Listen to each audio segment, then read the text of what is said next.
Are you stressed and filled with anxiety like I am? Maybe in a bit of pain from that car accident you had a few years ago? Well, the sponsor of today's episode, Hempville CBD, has us covered. They have the highest quality products created by chemists and doctors.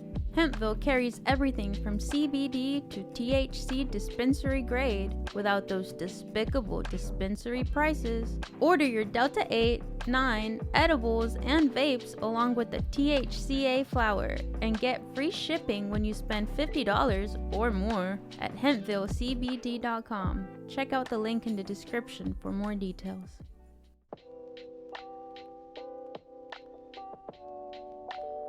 Welcome to the Filmistines, the podcast where we discuss all things movies. Join us as we dive deep into the latest releases, revisit classic films, and explore the art of cinema. Whether you're a film fanatic or just love a good flick, we've got you covered. From Hollywood blockbusters to indie gems, we're breaking down the storytelling, cinematography, and everything in between. So grab some popcorn, sit back, and get ready for some cinematic magic. If you like what you hear, please consider subscribing to our Patreon at patreon.com/Filmistine. We offer tiers at the $1, $5, and $20 level, where the $5 tier will grant the ability to request films for future episodes. This is the Filmistines, where movies are more than just entertainment, they're an experience.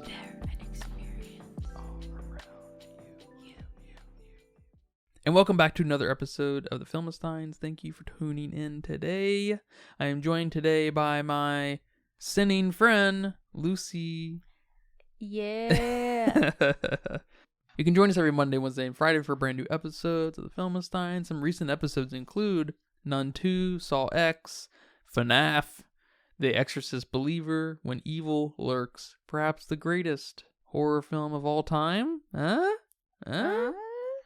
for debate. But today we are discussing a controversial film. Mel Gibson's 2004, The Passion of the Christ. Bet you didn't expect that. I didn't expect that, and I watched it. I've been curious about this movie for some time. It's probably the most controversial movie to happen in our lifetime. I'm not totally sure why, even after watching and reading a little bit about it, but I am happy to report back and that this movie is not very good. It's extremely boring. It's graphic. It's got some really nice visuals. It's shot really weird, and it looks really cheap in a lot of places. I guess I don't want to forget it, but the costume and get-ups and stuff look a lot like, your boys get together and you dress up and play Dungeons and Dragons or something.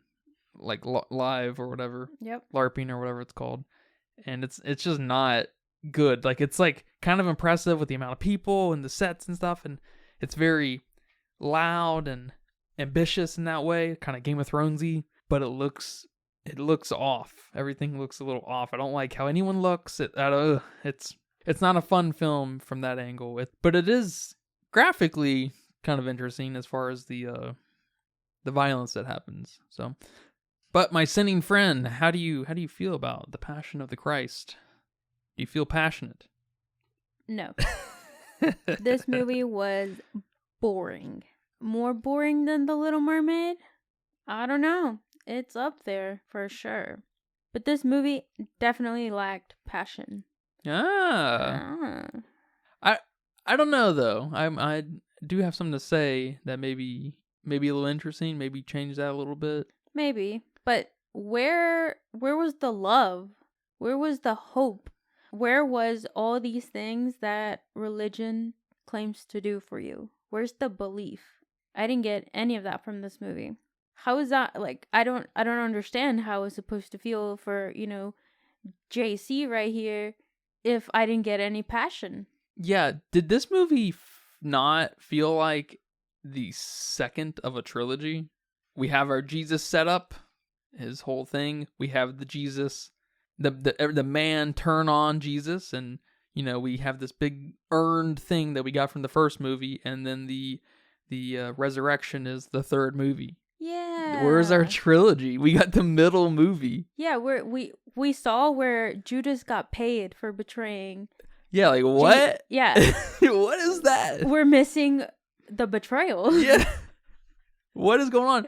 And I think typically the middle movies are always the low point in trilogies because there's your kind of character setup in the first movie, your big setup in the second movie, and then the big payoff in the third movie. And so this is where that buildup really happens. And we didn't get the buildup for the buildup. So there's like no payoff.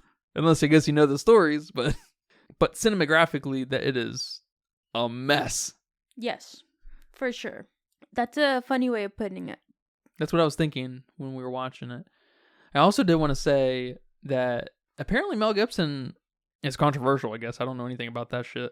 But apparently Mel Gibson wanted to have this film in the two languages that it was in, Latin and Aramaic. Right. And not subtitled, which I thought would have been really interesting. But the producers were like, nah, we're not going down that route. God damn. Because he wanted the filmic storytelling to be the only storytelling, which I think you have a hard time not appreciating. Oof. But on some level, but that is probably the most pretentious thing you could do in filmmaking, something like that. So it's impressive on that level. It's like, damn, that's pretty pretentious. I don't think I've ever heard anything like that in my life. Because that means you have total confidence in the craft. Yeah. Of the cinematographic craft of it all. Right. Which is not good. How you visually tell a story. I mean, that's just wild. That's wild. That's kind of fun. At least from Mel Gibson's perspective, that's kind of a fun little thing that I know he's a wild card or something. He's a pretty controversial figure in a variety of ways in Hollywood. I don't really know or care why, but all I know is he's excellent in signs. That's all that matters. Yep. Yeah, I don't know how that would have gone. I don't know if I would have kept watching this movie, honestly. Yeah, I'm with you. And it wouldn't have made the money it made either. Oh, all right. Interesting. Okay. Yeah, I haven't seen many religion films or Jesus films. I don't know if there's a lot. I'm assuming there are, especially early on in filmmaking. Yeah, I assume there is too, but I imagine most of them don't reach this kind of zeitgeist or production value. I imagine most of them are pretty low key and made with donations of the local church and made for super cheap kind of thing. Yeah, I guess the closest I come is the VeggieTales. Oh yeah, of course. They are probably the most famous religious telling on a screen on TV, which is, what? No matter how you feel about God, he's got to find humor in that, right? That vegetables telling his tales are the way we take them. Oh, that's today. Hilarious. How did you feel about our main actor? How did he portray Jesus? Was it good? I don't know how I felt about him. I think there's something off about Jim, whatever his last name is that I can't pronounce. There's just something off about him. And he doesn't have a lot of dialogue here. So I can't judge him on what he says. Mm-hmm. And through most of the film, he's in pain or covered in blood. So I also can't read a lot of his facial expressions. So it's just a hard film to like him in. But he didn't give me the moving story of Jesus's suffering. Yeah, and I think you're noticing the lack of the first movie. Yes. With that. This felt like the first sequel. I couldn't get that out of my head. I was like, God damn. That this is a mess. This is a total mess. I'm only supposed to care for this guy because he is Jesus, just because of the name?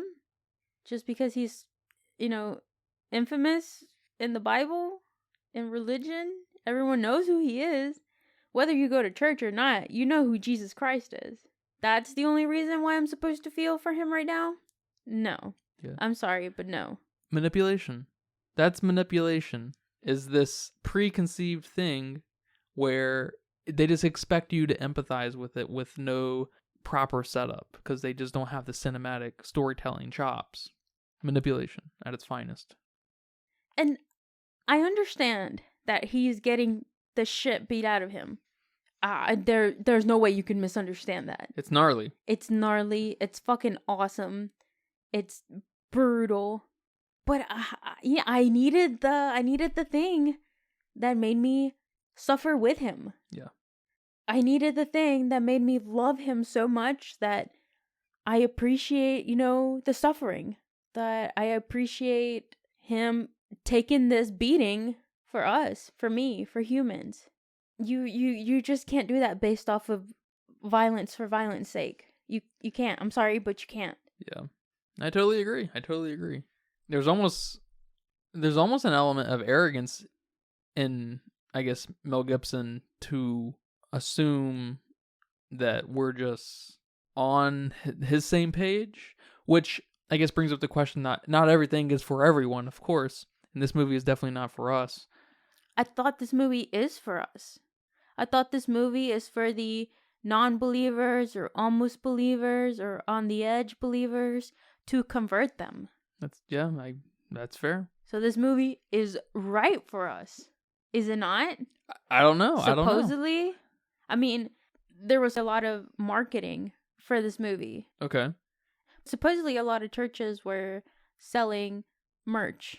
Were selling cups, shirts, mugs with this movie on it. And setting up booths and stuff in front of movie theaters so non-believers could ask questions. Oh, okay. So that was a big thing that happened with the release of this film. But I don't know. I didn't get the message. I didn't get the point, I guess. That's a good point to bring up. What is the point of this movie? It feels like, and I do know that there's a sequel in production. Still? From 2004? I don't know if it's been in production that long, but Okay. It's supposed to come out in the next couple years. Oh, okay. And that will cinematically answer some of our questions because Because it has to. It has to. This is a terrible, terrible way to start off a couple of movies. Like, it's just like we're thrown into them kidnapping Jesus and beating him up for what? Because he's the King of Jews, and he's like, no, my kingdom is not here. Then what are you getting beat up for, Jesus? I did read that most of what was said out of Jesus was from the Bible, which is cool that they can kind of apply that to, something like a movie. But again, that reminds me of things like, pick your random nostalgia-driven movie where it's like, oh, I remember that. Oh, I remember that car. Oh, I remember that old dude. I remember this. And it's like, you go through all these different little bits in The Passion of the Christ, and you're like, oh, I know that quote. Oh, I know that quote. Oh, I know that quote. Yeah. It's just like, oh, no, this is not happening. This is not okay. It's like a sermon brought to a cinematic screen. It's like with no point. I'm sure sermons have more of a point. Like, they have some kind of storytelling driven thing that's going on in the preacher's mind and everything. Yeah. But it's just like, it's so like, it's almost like the feeling of like, I can't keep up, but there's nothing to keep up with. You know what I'm saying? There's like some weird kind of hand of emotions that I'm just not really able to work out. Yeah, you're not connecting with them. And then on top of that, my frustration with this is the second movie of 3. I just couldn't get over that. And then the lack of character, of course, sucks. Yeah. It's just, okay, Jesus is an easy sell. Okay. We have preconceived notions about Jesus. He is the embodiment of love and forgiveness. Manipulative, of course, but it is an easy sell. And you, of course, you can prey on small little manipulative characters like that. It makes your film have a smaller, lowest common denominator, of course, but it can work. But there's just like, who the fuck is Judas? Like we talked about, Luke, Peter, John, all these motherfuckers. I don't know. I don't know who any of these people are. I know you mentioned while watching it that it feels like a Viking movie. It feels like a Greek movie or something. Like it's almost like this period piece dad movie. Yeah. Right. And I'll have to admit, I, in theory, like that because I like big historical kind of things brought to life. I think it can be cool. I don't think it's very good very often, but Yeah, in those films though, they look good. At least the story might be awful, the characters might be awful, but at least the set design looks fucking awesome, or the costumes look fucking awesome.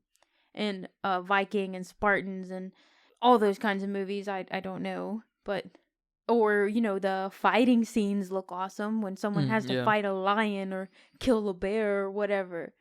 At least you have that going for you. But nothing happened here. Jesus didn't have anything except I guess that he invented the table, the high table, the bar table. The bar table. That was a funny scene. Good for him. Yeah, all right. She's like, it's too tall. It'll never catch on. He's like, I'm gonna make tall stools. Like, damn, Jesus invented the bar stool. Nice. Right on. He brought us wine and bar stools. It also doesn't do a great job of explaining who these characters are, especially if the point of this movie is to convert people. Yes. Yeah, I mean, totally. We don't get any sense of relationship. We don't get any sense of like his followers. Yep. We don't get any sense of who either of these fucking Marys are. There's 2 Marys, and good luck figuring them out. I know there's 2 Marys in the Bible, but we Yeah. have one Mary here by name. Okay, cool. And then, we have Judas betray him, but do you even know he's supposed to be a disciple? I have no idea. I don't know. I guess that's where it's explained in the first movie, right? That we didn't see. Yeah, exactly. It was very confusing. And not to mention how they made... So I guess once you find out that Mary is his mom, Mary, but she looks young. She looks very young. I don't know at what age she supposedly had him, but she looks, would you say, like 10 years younger than him? 10 years older. Yeah, 10 years older than Jesus. Yeah, it's like, damn, she had him young. She had him young. I mean, I know we had him young back then, but damn. Also, this might just be minor, but another problem I had was with the costumes, which I know you briefly mentioned. They did look kind of silly. They looked like this movie was made in the 50s with those costume choices. And also, Jesus himself wasn't hairy enough. He wasn't dirty enough. Okay, he was covered in blood, I'll give you that. But did they shave him beforehand? And it's not like he's, blonde with thin hair. This dude's got some thick hair, thick beard, thick eyebrows. This man needs to be hairy as fuck. That's true. Even his legs weren't hairy. My legs were hairier than that when I don't shave. I didn't even notice that. And he's naked. So I'm sorry, we noticed. Because I think I noticed a little bit of his armpit hair when he was hanging, but I didn't think it was that much. But men with dark hair, men with thick hair typically have thick hair everywhere. So that was weird. That was weird to me. And I'm sure there weren't a lot of clothing options back then, but just something to the characters should have been added to differentiate them from one another. Especially if you're not going to give us the first movie and introduce these characters in some meaningful way. They were all curly-haired, bearded men with garbs. Yeah, and I kept asking you, which one's that one? Oh, I think that one's Judas, because he's seeing crazy people. Okay, cool, got it. Speaking of, how'd you feel about that? That was probably the most interesting part of the movie, where Judas was seeing little demonic children things. That was cool. That was pretty cool. And that brief devil? Yeah, the devil that kind of popped. I think that was Satan. The one that popped up when they were down there, when he was kind of hiding, and they accidentally dropped Jesus over the ledge, and he's hanging, and they have him on chains, and something like pops out at you for like a jump scare. Yeah, that was weird. Yeah, what was cool. that? I don't know. That's what I'm saying. Like that demon looking spirit. I don't know what it was supposed to be. Yeah, I mean, maybe this movie would have done a little better if it was charged with a little bit more of a supernatural thing going on, because the whole Christian thing is inherently a little supernatural.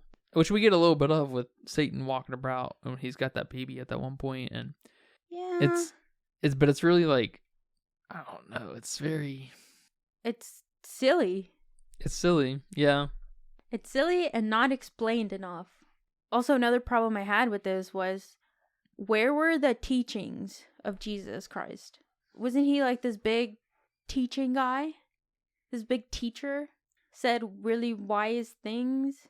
Isn't that who he is? We get a little bit of that in those flashbacks. A little bit, but that should have been the first movie again. Yes. I didn't realize that the accusations and his brief trial and stuff felt very like what Socrates had to go through. I was just like, I didn't know how similar they were in a political controversy way. Yeah, that almost makes it lose the magic that it could potentially have. It's like that oh shit moment where, you find out Santa Claus isn't real or something.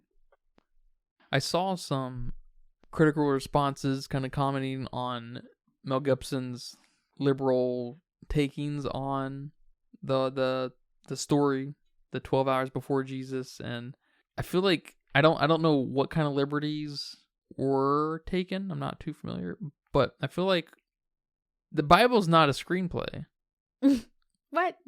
The story, The Passion, I think is the book called within the Bible, is not a screenplay. So we need these cinematic liberties to be taken by Mel Gibson for things to make sense. But it's one of these situations where I wish it was just completely maybe retold and almost totally allegorical, maybe. That we have this situation, this character who we find out by the end of the movie is a representation of Jesus. And maybe it can be really on the nose metaphorically, and have the disciples can be representative of Jesus' actual disciples and stuff like that. But I think this movie was set up for cinematic failure from the get-go because of its trueness and trying to stay faithful. Good one. So I don't know. It's a big miss on me. I'll say this movie's a huge miss on me. Yeah, for sure. And I know people really like to quote the Bible at you. They like to quote scripture. So maybe there's something there. To be or not to be. That's what I meant to say.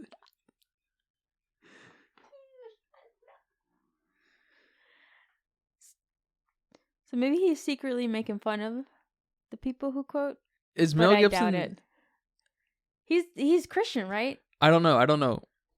Okay, is this movie secretly making fun of the, Christian orthodoxy? If so, I think I would like it just a tad bit better. Huh. But I don't know. And especially the guy, I don't know anyone's name here. I don't know who they are, but the main guy that wanted Jesus to die. Oh yeah. I don't know his name. I'm calling him the male Karen, because it's like he wanted Jesus to die no matter what he did, and he pushed and pushed and pushed until he got his way. Like, I'm gonna sue you because I don't want you to win. So there was probably a little bit of humor there, maybe, for me. Just how adamant this guy was. It was funny. And I guess that is a little bit of the point on how we're all sinners, blah, blah, blah. And there's some forgiveness that's supposed to happen here. And I didn't really get that. I didn't really feel that. I got it because he said, Jesus said, Father, please forgive them, like way too many times. But I didn't feel that. The forgiveness, the compassion. There's just a lot of feeling missing here from the character. Totally. There should have been some kind of moment of resignation towards the end of his crucifixion, where he says that, Father, forgive them. Is that what he says? Yes. Where his followers, his disciples, all of a sudden kind of understand and then stand together and maybe bow their head or get on their knees and stop crying and kind of understand that it's going to be okay. Mm-hmm. That would have been good. Yeah. That would have been great, actually. We still would have needed that first movie. But I can help you kind of fix this one a little bit. You know what I'm saying? That would have, but they just cried and cried and cried. It's like, okay. Yeah. You can't cry for 12 hours. That's not that's not possible. All right. Dude, for real. She looked way too good to be crying for that long. I know I've cried for, several minutes and my face got poofy. Yeah. It got puffy. Poofy's not. Yeah, poofy works. Poofy, puffy, whatever. Swollen. It was swollen. My eyes were swollen. They were hard to open. My nose was stuffed. I sounded bad. I mean, she looked great for 12 hours. So maybe some more, realness to this. Yeah. Yeah, you made the beatings of Jesus so graphic. Let's see some graphic emotion from the audience. Yeah. We get some moments of, I don't really want to do this, or some kind of moments of resignation from the guards and stuff here and there, but like it doesn't amount to anything. No. It's just like, it comes across like we didn't really know how to write a movie, and yep. we didn't really know how to direct, maybe. I'm not too familiar with Mel Gibson's work other than Signs, but I feel like it should be better, actually. I do too. And I know he said, and I quote, "This is a movie about love, hope, faith, and forgiveness. Jesus died for all mankind, suffered for all of us. It's time to get back to the basic message. The world has gone nuts." I didn't get that. No. Whatsoever. That was your message? And I think that's one reason this movie was controversial in its time, that it felt like it was just torture porn for Jesus. Like I think people felt kind of similar. The people who didn't just absolutely love this movie from the get-go felt kind of similar, like, what is the point? We're just beating on Jesus right now. Like, it seems off. And I agree, really, but I also feel like there's some missing pieces here that weren't given to us like they should have been, like that first movie. Yeah, for sure. I mean, we need those pieces to feel bad for him. We need those pieces so this doesn't feel like torture porn and it feels like suffering. Leave your torture porn at Saul. Exactly. Even John Kramer gives us a more reason to feel for these guys in some way or another than they did for Jesus Christ. How's John gonna do that? But fucking Mel Gibson can't make us empathize with Jesus. Oh my gosh. I mean, you're not wrong. This movie was definitely missing a lot of pieces. Yeah.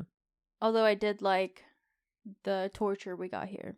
I was liked good. that half his torso was all scaly and red and torn. I liked when they hit him on the side and it just yanked pieces. Mm-hmm. When they nailed his hand to the cross. That was my favorite. And you heard the crunch. It was awesome. That was awesome. And those are, I feel like those kinds of effects and getting those right angles and getting the right reactions and stuff out of everybody, and those moments are the harder part than telling an effective story. Like that this should have been, Yes. They caught that in an amazing way, and I mean, maybe that's Mel Gibson's strong point, but I don't. Oof. Yeah, but this is also where I should have been bawling. And I don't think this was an actor problem. Yeah, I don't think so either. I think it was a direction problem. I think so too. But the end of the movie definitely makes you feel like you're going to get a sequel. And I fucking love that when he stood up, he still had that hole in his hand. Yeah, that was cool. That was awesome. That was good. But that's about it. Yeah. Yeah, no, I totally agree. And apparently it was nominated at the 77th Academy Awards for Best Makeup, Cinematography, and Original Score. Makeup I can get, because that was pretty gnarly markings on him. That alone was, it's pretty rare to see stuff like that. Cinematography, I don't know about that. We had some great shots and everything, especially when he was on the cross. But, I don't know. I felt like the cinematography was actually not very good. There were some moments, for sure, like you said, when he was on the cross, when they nailed his hand, you could see some of the blood splatter off the nail. That was pretty cool. And when it started raining towards the end, when he was about to die, when that first drop of rain hit, like it was kind of like the scene, and then the scene formed into a little raindrop, and then it hit the ground, and it looked like it was burning. That was pretty cool, but not the whole movie. The whole movie wasn't shot like that. That was just it. That was it. I named all of them. Yeah, it must have been a week 2004. And the score was completely unremarkable. It was good. It was okay. It was fitting. That's it. Nothing stood out about it. It was so. I mean, I guess it didn't match the boringness of the rest of the movie. That's true. But it was so just. I don't know. Maybe I'm not a Mel Gibson director fan, but it just felt like this is the greatest thing you'll ever see kind of score. Was Mel Gibson really known in 2004? Yes. This was probably this. I think this was the peak Mel Gibson. After this, he kind of fell to controversy. Okay, so Mel Gibson film about Jesus Christ. You had to nominate it. I mean, you had to. Yeah, you had to nominate it. You had to put it up there. You had to praise it, or you're going to hell. Oh. You know what I'm saying? Coming from that angle, okay. People are going to hate you if you don't put the Jesus Christ movie. They're pandering. They're pandering, yes. That's my viewpoint on this. Okay. What else? I guess I do want to mention too, I wanted to ask you because I just remembered, what did you think of those slow-mo but not slow-mo shots of almost everyone? Weren't they? It's the same thing with the music. It's just like when I see that constantly, it's just like this is the greatest. I can just hear. I can imagine a guy in a commercial, with the voice. Yes, I'm talking about the movie voice and in trailers and shit, being like, "This is the greatest movie you'll see in your lifetime," and with the slow mo hand touches and like looks and stuff, but it's not actually slow mo, and you're just like, what is this? It's so that alone probably would have made the movie 10% better. Just move at a normal fucking speed. All right. Yeah, I was not there for that. I was not there for the faux slow-mo. The faux slow-mo. Yes, that's a good way to call it. Yeah. Was not there for that. Like, why are we focusing on this character for like 2 minutes straight of them doing nothing? That movie probably would have been 20 minutes shorter if we would have sped that up. This character that I don't even know their name. Yeah, is that Luke, Paul, John, Peter, George? I don't know. Mary 1, Mary 2? Yeah, they look 5 years difference in age. I don't know. All right, man, that's all I have. Well, man, thank you for watching this film with me. You're welcome. Yeah. And thank you for talking about it with me. You're definitely welcome. Do you have a budget guess? I do. My budget guess was $15 million. Okay. Because there was not much going on here besides the costumes. I hear you. There were some sets built out and everything, and lots of people. Yeah. That's true. There were lots of people. It says here it cost $30 million. 30 million? Yeah, I'm surprised. In 2004 especially, that's probably a close to $50 million movie today with inflation, and that's how? I don't know. That's pretty wild. What did they spend the money on? The blood? They use real blood? Man, that's crazy. That's a crazy budget. Yeah, like Beau's Afraid cost $30 million, and Beau's Afraid's massive. Yeah. It says here that it went on to make $612 million. It made an ass ton of money. Whoa, that's crazy. Yeah, over 20 times its budget. Wow. That's a crazy amount. I'm impressed. Yeah, that's pretty wild. That's crazy. How? I don't know. That's... Well, good job. Good job, Mel Yeah, Gibson. good job. That's why we rarely ever see from him, because I think he invested a lot of his own money in this. I'm pretty sure. And so that would explain why he's just gone off the grid and does his own thing. He's a very rich man. All right. Can't say nothing about that. Good job. I guess after the sequel, we'll go ahead and make the prequel. Yes, please. So, maybe you can retroactively make this movie a little better. Because some character development can go a long way in this. For sure. Yeah, man, well, got this one out of the way.